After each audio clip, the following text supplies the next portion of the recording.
Aloha Hilo, and welcome to another Hindsight Insight. Today's going to be a conversation about taxes. I am not a tax advisor, and I don't want to be.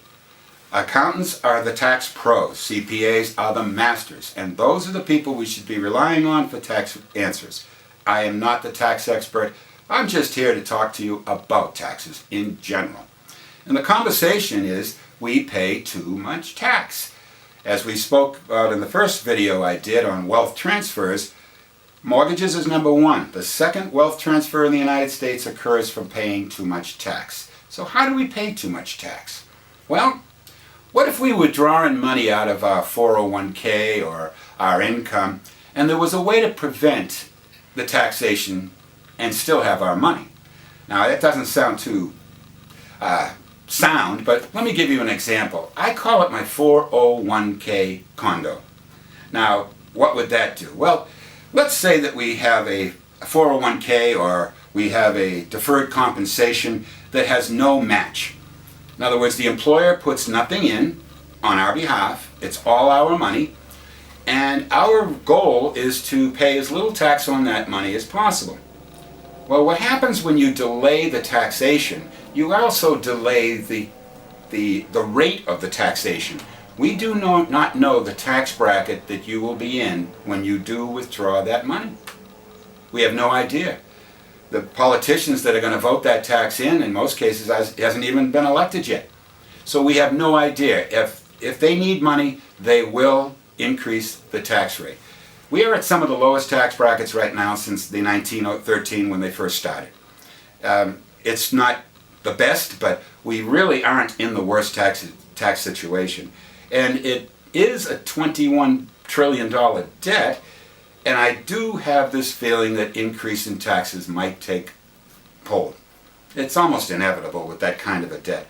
So, for me to put money into a plan like that, or for you, and think that you're going to be at a lower tax bracket in the future, it may not be true. So your plan for saving taxes actually increased the taxes. Your bracket was higher than it was when you were working, when you had the deductions, when there were children, when there was a mortgage. So we really need to not accept the rule that you'll be at a lower tax bracket when you're retired, because in reality you will only be in a lower tax bracket in retirement if you fail financially. Tax brackets in retirement are determined by income in retirement. That'll be a combination of Social Security and other investments, rents, and such. The combination establishes your tax rate. You don't get a label on your forehead that says, retiree, treat me good. No, we get the same as everybody else. So, taxation. 401k condo. What if I made a withdrawal from my pre-tax plan and I used it to buy a second home? Well, the tax deduction on the mortgage, and you should be checking with your tax advisor for this, could very well remove almost all of the income tax from the withdrawal from a qualified plan. And in Hawaii, qualified plans do not get taxed on the state level. So we have a federal tax bracket, and we could possibly remove almost all the income tax, and we bought real property.